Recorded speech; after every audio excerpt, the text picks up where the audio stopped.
السلام عليكم ورحمة الله وبركاته والحمد لله رب العالمين والصلاة والسلام على أشرف المرسلين وعلى آله وصحبه أجمعين أما بعد അള്ളാഹു സുബ്ഹാനഹു വ തആല നമ്മെ എല്ലാവരെയും അവന്റെ ഇഷ്ടദാസന്മാരിൽ ഉൾപ്പെടുത്തി അനുഗ്രഹിക്കട്ടെ. നമ്മിൽ നിന്ന് വന്നുപോയ പിഴവുകൾ അള്ളാഹു വിട്ടുപുറത്ത് മാഫാക്കി തരുമാറാകട്ടെ. നമ്മളിൽ നിന്ന് മണ്ണ് പറഞ്ഞുപോയ നമ്മുടെ മാതാപിതാക്കൾ, ഗുരുവര്യന്മാർ, സഹോദരന്മാർ, ബന്ധുമിത്രാദികൾ, ഇഷ്ടജനങ്ങൾ എല്ലാവർക്കും മഗ്ഫിറത്തും റഹ്മത്തും കൊടുത്തവരുടെ ഖബർ ജീവിതം അള്ളാഹു സന്തോഷത്തിലാക്കട്ടെ. ഇന്നലെ കഴിഞ്ഞ ദിവസം ഞങ്ങളിൽ നിന്നും മരണപ്പെട്ട ഞങ്ങളെ പരപ്പരങ്ങാടി ദർസിൽ പഠിച്ച നമ്മുടെ പ്രിയ സഹോദരൻ PP മൊയ്തീൻകുട്ടി മുസ്ലിയാർ പട്ടാമ്പി മുരുതല പള്ളിയിൽ നിന്ന് മഹല്ലിൽ നിന്ന് നാട്ടിലെത്തി. വൈകുന്നേരത്തോടുകൂടി പെട്ടെന്ന് അദ്ദേഹം മരണപ്പെട്ടു. അള്ളാഹു ആ സഹോദരന് സ്വർഗം കൊടുത്ത് അനുഗ്രഹിക്കട്ടെ, കുടുംബത്തിന് സമാധാനം നൽകട്ടെ. പെട്ടെന്നുള്ള മരണങ്ങളെ തൊട്ട് അള്ളാഹു നമുക്ക് കാവലും കരുണയും നൽകട്ടെ. സ്നേഹാദരവുകൾ നിറഞ്ഞ സയ്യിദന്മാരെ, ഉസ്താദുമാരെ, സഹോദരന്മാരെ, അൽ മുവാഹിബുൽ ജലിയ മഹാനായ തഴവാ ഉസ്താദ് രചിച്ച ഗ്രന്ഥമാണ് ആദാബുൽ മസാജിദ് എന്ന ഭാഗത്തിൽ നിന്നുള്ള 4ാമത്തെ ഭാഗമാണെന്ന് പാരായണം ചെയ്യുന്നത്. തഴവാ ഉസ്താദിന് അള്ളാഹു സ്വർഗത്തിൽ ഉന്നതമായ ദറജ കൊടുത്ത് അനുഗ്രഹിക്കട്ടെ. റബ്ബിന്റെ വീട്ടിൽ നാശമുണ്ടാക്കുന്നത് ളുൽമിൻദിനത്തിൽ നിന്ന് വലുതാണേ അത്. അള്ളാഹുവിൻ്റെ ഭവനമായ പള്ളികളിൽ നാശമുണ്ടാക്കുക, കോലാഹലം ഉണ്ടാക്കുക, അക്രമം ഉണ്ടാക്കുക, അടിയുണ്ടാക്കുക, ഇതൊക്കെ ളുൽമിൻദിനത്തിൽ അക്രമത്തിൽപ്പെട്ടതിൻ്റെ ഏറ്റവും വലുതാണ്. വളരെ ശ്രദ്ധിക്കണം. അഭിമാനത്തിന് ക്ഷതം വരും എന്നുണ്ട്, കൂടാതെ ധനനഷ്ടങ്ങളും പെരുത്തുണ്ട്. പള്ളിയിൽ അടിപിടി കൂടുന്നവർ, അക്രമം കാണിക്കുന്നവർക്ക് ഭാവിയിൽ അഭിമാനത്തിന് ക്ഷതം വരും. അതുമാത്രമല്ല, ധനനഷ്ടവും പെരുത്തുണ്ട്. എത്ര സമ്പന്നനായിരുന്നാലും, കോടാനുകോടിയുള്ളവനാണെങ്കിലും അവനറിയാത്ത ഭാഗത്തിൽ കൂടി സമ്പത്തിന് നഷ്ടം വരും. വലിയ പേരും പ്രശസ്തിയും ഉള്ളവനാണെങ്കിൽ പോലും അവൻ്റെ അഭിമാനത്തിന് ക്ഷതം വരാൻ കാരണമാകും. ശ്രദ്ധിച്ചു കൊള്ളുക. പള്ളിയിൽ പരാക്രമം കാണിക്കുന്നവർ, അക്രമം കാണിക്കുന്നവർ, വഴക്കുണ്ടാക്കുന്നവർ, നിസ്സാര കാര്യങ്ങൾക്കും പ്രശ്നമുണ്ടാക്കുന്നവർ ശ്രദ്ധിച്ചു കൊള്ളുക. അതുമാത്രമല്ലവൻ ബന്ധനസ്ഥനുമാകണം, ജനം അവനെ ഹീനനുമാക്കി മുദ്രയടിക്കണം. ബന്ധനസ്ഥനാകും. ഒന്നുകിൽ ജയിലിലായിരിക്കും, ഇല്ലെങ്കിൽ ജനങ്ങളുടെ മുന്നിലായിരിക്കും. ജനങ്ങൾ അവനൊന്നായിട്ട് മുദ്രയടിക്കും, അവൻ കുഴപ്പക്കാരനാണ് എന്ന്. ഹീനനാണ്, കുഴപ്പക്കാരനാണ്, മോശ സ്വഭാവമുള്ളവനാണെന്ന് ജനം വിലയിരുത്തുകയും ചെയ്യും.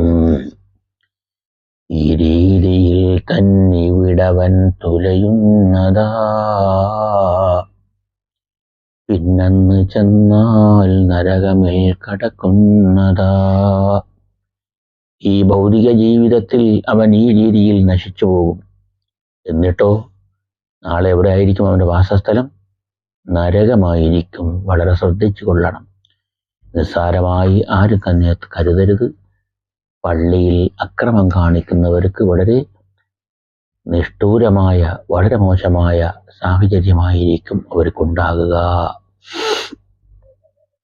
സുഹൃത്തുക്കളെ, ഇത് റബ്ബു തന്നെ പറഞ്ഞതാ. അൽ ബഖറയിൽ നീ നോക്കിയാൽ കാണുന്നതാ. സൂറത്ത് അൽ ബഖറയിൽ ഇതിനെപ്പറ്റി വിശദീകരണങ്ങൾ അള്ളാഹു നൽകുന്നുണ്ട്. അതുകൊണ്ട് പള്ളിയിലല്ല കലഹിക്കേണ്ടത്, തീക്കൊള്ളിയാണതിലല്ല നീ കളിക്കേണ്ടത്. തീക്കൊള്ളി കൊണ്ട് തലചൊറിയുന്നതിന് തുല്യമാണിത്. അതുകൊണ്ട് അത്തരം കാര്യങ്ങൾ ചെയ്യുന്നത് സൂക്ഷിച്ച്, ആലോചിച്ച്, ചിന്തിച്ച് ചെയ്യേണ്ടതാണ്. പള്ളി അള്ളാഹുവിൻ്റെ ഭവനമാണ്. അവിടെ അക്രമം കാണിക്കരുത്, മോശം സംസാരങ്ങൾ പാടില്ല. അതുകൊണ്ട് തീ കൊണ്ട് തലയൊറിയ എന്നത് വളരെ അപകടകരമായ കാര്യമാണെന്ന് മനസ്സിലാക്കിക്കൊള്ളുക. നീ പള്ളിയിൽ നിന്നും സുആൽ ചെയ്യുന്നത് പാടില്ല, മക്റൂ കൊണ്ട് ചോദ്യം തന്നത്. പള്ളിയിൽ ചോദ്യം ചെയ്യുക, സുആൽ എന്ന് പറഞ്ഞാൽ ഭിക്ഷാടനം. എന്തെങ്കിലുമൊക്കെ സഹായങ്ങൾ പള്ളിയുടെ ഉള്ളിൽ നിന്ന് ചെയ്യുക, അത് മക്രൂഹാണ്. പള്ളിയുടെ വെളിയിൽ വെച്ച് ചെയ്യുന്നതിന് കുഴപ്പമില്ല. പള്ളിയുടെ അകത്ത് വെച്ച് ഭിക്ഷാടനം അത് പാടില്ലാത്തതാണ്. മന്നാന്റെ ഭവനമിൽ വെച്ച് അവനോടല്ലയോ ചോദിക്കലും മര്യാദ എന്നറിവില്ലയോ. അള്ളാഹു പള്ളിയുടെ ഉള്ളിൽ വെച്ച് ചോദിക്കേണ്ടത് അള്ളാഹുവിനോടാണ്. മറ്റുള്ളവരോട് ചോദിക്കുക എന്നത് പാടില്ലാത്തതാണ്, അറിവില്ലാത്ത മര്യാദ ഇല്ലാത്തതാണ്. അതുകൊണ്ട് പള്ളിയുടെ ഉള്ളിൽ ഭിക്ഷാടനം പാടില്ല. ഇനി ചോദിച്ചു പോയാലോ കൊടുക്കൽ സുന്ന എന്നുള്ളതും നിയമത്തിലുള്ളത് തന്നെ. പള്ളിയുടെ അകത്ത് വെച്ച് ഏതോ ഒരു സാധു മനുഷ്യൻ എന്തോ സഹായം ചോദിച്ചു. എന്നാൽ ആ ചോദിച്ച മനുഷ്യന് എന്തെങ്കിലും സഹായം ചെയ്യൽ അത് സുന്നത്തായ കാര്യമാകുന്നു. അവനെ വെറും കൈയോടെ മടക്കാൻ പാടില്ല എന്ന് നമ്മൾ മനസ്സിലാക്കുക. അതുപോലെ പള്ളിയിൽ വെച്ചു ധർമ്മം ചെയ്യലും ശരിയല്ല, ലാസിമു തന്നെ കണ്ടാൽ തടയലും. പള്ളിയുടെ അകത്ത് വെച്ച് ഒരു ആൾ ആർക്കൊക്കെയോ ധർമ്മം ചെയ്യുന്നു, എന്നാൽ അത് പാടില്ല, അത് തടയണം. പള്ളിയുടെ വെളിയിൽ പോയി ഇത്തരം കാര്യങ്ങൾ ചെയ്യാൻ അദ്ദേഹത്തോട് പറയേണ്ടതാണ്. ഇത് ശറഹ് കാശിഫത്തു സുജ നോക്കേണ്ടതാ. 31 വിശദമായി പറയുന്നതാ. പള്ളിയുടെ ഉള്ളിൽ വെച്ച് ധർമ്മം ചെയ്യുന്നത് ആരെങ്കിലും കണ്ടാൽ അതിനെ തടയണം. പള്ളിയുടെ അകത്ത് വെച്ച് കൊടുക്കാൻ പാടില്ല, വെളിയിൽ പോയി കൊടുക്കുക എന്ന് അദ്ദേഹത്തിനോട് പറയണം. റബ്ബിന്റെ വീട്ടിൽ മറ്റൊരാൾ കൊടുക്കുന്നത് പണി ഉചിതമല്ലെന്നുള്ളതാണ് അതിലുള്ളത്. അതുകൊണ്ട് പള്ളിയിൽ നിന്നു ചരിവിൽ മാറണം. ഇതുപോലെ പലതിനുമാണു ചരുവെന്നോർക്കണം. പഴയ കാലത്തെ പള്ളികളിൽ ചരിവുണ്ടായിരുന്നു. മുമ്പ് പണിതിട്ടുള്ള പണ്ടത്തെ പള്ളികളിൽ. ഇന്നിപ്പോൾ ചരിവൊന്നുമില്ല. എന്നാലും പള്ളിയുടെ പുറം ഭാഗത്തേക്കാണ് മാറേണ്ടത്. പണ്ട് ഓടുകൊണ്ടുണ്ടാക്കിയ പള്ളികൾ, ആ പള്ളികളെ ചരിവിലേക്ക് 2 ഭാഗങ്ങളിലേക്കും ചരിവ് ഇറക്കുമായിരുന്നു. പക്ഷെ ഇന്ന് അതൊന്നും കാണുന്നില്ല പുതിയ പള്ളികളുടെ. അപ്പോൾ മെയിൻ പള്ളികളിൽ നിന്ന് അതിൻ്റെ പുറകു ഭാഗത്തേക്കോ അല്ലെങ്കിൽ വെളി ഭാഗത്തേക്കോ ആണ് ഇത്തരം കാര്യങ്ങൾ, ദാനധർമ്മങ്ങൾ ചെയ്യുന്നവർ ഇറങ്ങേണ്ടത്. ഹജ്ജിനു വേണ്ടി ഹിശാം രാജൻ വന്ന് പരിശുദ്ധ കഅബത്തിന്റെ അകം കടന്നന്ന് സാലിബ് ഇബ്നു അബ്ദുല്ലാഹി എന്ന മകാനതിൽ ഇരിക്കുന്നതായി കണ്ടെന്ന് രാജൻ നോട്ടമിൽ പറയുന്നു മെല്ലെ ഹിശാമിനടുത്തവരോട്. വേണ്ടുന്നതെന്താ പറയുവിൻ എന്നോട്, അങ്ങേക്ക് ഇഷ്ടപ്പെട്ടതെന്തും തന്നെ ചോദിച്ചു പോയാൽ ഞാൻ തയ്യാറാണെന്നേ. റബ്ബിന്റെ വീട്ടിൽ ഞാനിരുന്നും കൊണ്ട് നിന്നോട് ചോദ്യം എനിക്ക് ലജ്ജയുമുണ്ട്. ഹിശാമി രാജാവ് പരിശുദ്ധ കഅബത്തിൽ വന്ന് ഹജ്ജ് ചെയ്യാൻ വേണ്ടി കഅബത്തിന്റെ അടകത്ത് കടന്നു. രാജാവല്ലേ. അപ്പോ അതിനകത്ത് സാലിബ് ഇബ്നു അബ്ദുല്ലാഹി എന്ന മഹാൻ അതിലിരിക്കുന്നു കഅബയുടെ ഉള്ളിൽ. അപ്പൊ രാജാവ് പറഞ്ഞു, നിങ്ങൾക്ക് എന്താണ് ആവശ്യമുള്ളത് എന്നോട് ചോദിച്ചു കൊള്ളുക, ഞാനത് തരാം. അപ്പൊ മഹാൻ പറഞ്ഞ മറുപടി എന്താ? റബ്ബിന്റെ വീട്ടിൽ ഞാനിരുന്നും കൊണ്ട് നിന്നോട് ചോദ്യം എനിക്ക് ലജ്ജയുമുണ്ട്.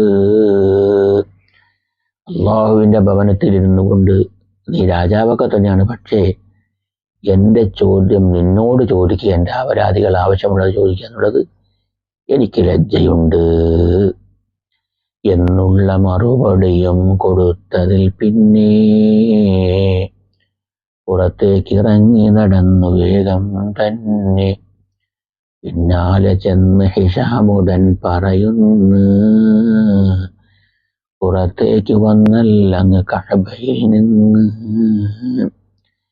ഇനി ആഗ്രഹം എന്താണ് തങ്ങൾക്കുള്ളത്? പറയുന്ന പക്ഷം ഞാൻ തരാനാ വന്നത്.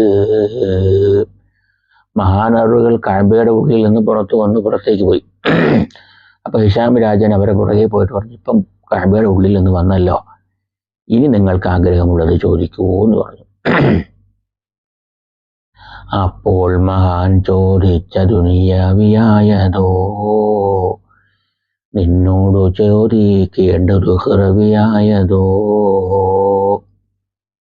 രാജാവേ, ഞാൻ നിങ്ങളോട് ചോദിക്കേണ്ട ദുന്യവിയായ ആഗ്രഹങ്ങളാണോ അതല്ല ഉഖ്റവിയായ ആഗ്രഹങ്ങളാണോ, പാരത്രിക ലോകത്തുള്ള ആഗ്രഹങ്ങളാണോ?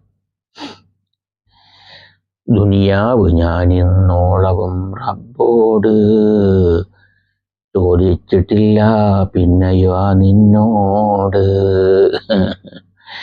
ദുന്യവിയായ കാര്യങ്ങൾ എൻ്റെ റബ്ബിനോട് പോലും ചോദിച്ചിട്ടില്ല, പിന്നെയാണോ നിങ്ങളോട് ചോദിക്കുന്നത്?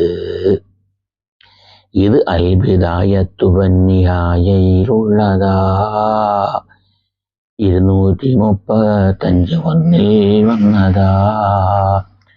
ഭൗതിക കാര്യങ്ങൾ എൻ്റെ റബ്ബിനോട് പോലും ഞാൻ ചോദിച്ചിട്ടില്ല, പിന്നെയാണോ നിങ്ങളോട് ഞാൻ ചോദിക്കുന്നത്? നോക്കിയ മഹാന്മാരെ ജീവിതചര്യകൾ വളരെ ശ്രദ്ധിക്കണം. അല്ലാഹു സുബ്ഹാനഹു വ തആല നമ്മെല്ലാവരെയും ഇഷ്ടദാസന്മാരിൽ ഉൾപ്പെടുത്തി അനുഗ്രഹിക്കട്ടെ. നമ്മിൽ വന്നുപോയ പിഴവുകൾ അല്ലാഹു വിട്ടുപുറത്ത് മാപ്പാക്കി തരുമാറാകട്ടെ. നമ്മളിൽ നിന്ന് മൺമറഞ്ഞ നമ്മുടെ മാതാപിതാക്കൾ, ഗുരുവര്യന്മാർ, സഹോദരന്മാർ, ബന്ധുമിത്രാദികൾ, ഇഷ്ടജനങ്ങൾ, കൂട്ടുകാർ, സംഘടനാ നേതാക്കൾ എല്ലാവർക്കും അല്ലാഹു മഗ്ഫിറത്തും റഹ്മത്തും കൊടുക്കട്ടെ. അവരുടെ ഖബർ ജീവിതം സന്തോഷത്തിലും റാഹത്തിലുമാക്കട്ടെ. സ്വർഗത്തിൽ നിന്നൊരു വാതിലൂടെ ഖബറിലേക്ക് അല്ലാഹു തുറന്നു കൊടുക്കട്ടെ. ഈ വർഷം ഹജ്ജ് ചെയ്യുന്ന എല്ലാ ഹജ്ജുമാരുടെയും ഹജ്ജാജിമാരുടെയും ഹജ്ജ് മഖ്ബൂലും മബ്റൂറുമായ ഹജ്ജിന്റെ കൂട്ടത്തിൽ അല്ലാഹു ഉൾപ്പെടുത്തട്ടെ. അവരുടെ ദുആകളിൽ നമ്മയും പങ്കാളികളാക്കട്ടെ. നമുക്കും കുടുംബസമേതം അതിനുള്ള ഭാഗ്യം അല്ലാഹു നൽകട്ടെ. നമ്മുടെ മക്കൾക്ക് നാഫിയായ ഇൽമും ഓർമ്മബുദ്ധിയും കൂർമ്മബുദ്ധിയും കൊടുത്ത് സ്വാലിഹീങ്ങളായ മക്കളായിട്ട് വളർത്തി ഉന്നതമായ നിലയിലെത്താൻ അല്ലാഹു തൗഫീഖ് കൊടുക്കട്ടെ. എല്ലാവിധമായ രോഗങ്ങളിൽ നിന്നും അല്ലാഹു നമുക്ക് കാവലും കരുണയും നൽകട്ടെ. എല്ലാ അപകടങ്ങളിൽ നിന്നും ബുദ്ധിമുട്ടുകളിൽ നിന്നും പ്രയാസങ്ങളിൽ നിന്നും പ്രതിസന്ധികളിൽ നിന്നും രോഗങ്ങളിൽ നിന്നും അപകടമരണങ്ങളിൽ നിന്നും അല്ലാഹു നമുക്കും നാമുമായി ബന്ധപ്പെട്ട എല്ലാവർക്കും കാവലും കരുണയും നൽകട്ടെ. ഈ ലോകത്ത് നിന്ന് വിട പറയുമ്പോൾ കലിമത്ത് തൗഹീദ് ഉച്ചരിച്ചുകൊണ്ട് നല്ല ദിവസം സന്തോഷമായി കുടുംബത്തിനടുത്ത് വെച്ച് സന്തോഷമായി ഈ ലോകത്തോട് വിട പറയാൻ അല്ലാഹു തൗഫീഖ് നൽകട്ടെ. പെട്ടെന്നുള്ള മരണങ്ങളെ തൊട്ട് അല്ലാഹു കാവൽ നൽകട്ടെ. എല്ലാവരും ദുആ ചെയ്യണം. അസ്സലാമു അലൈക്കും വറഹ്മത്തുള്ളാഹി വബറകാതുഹു.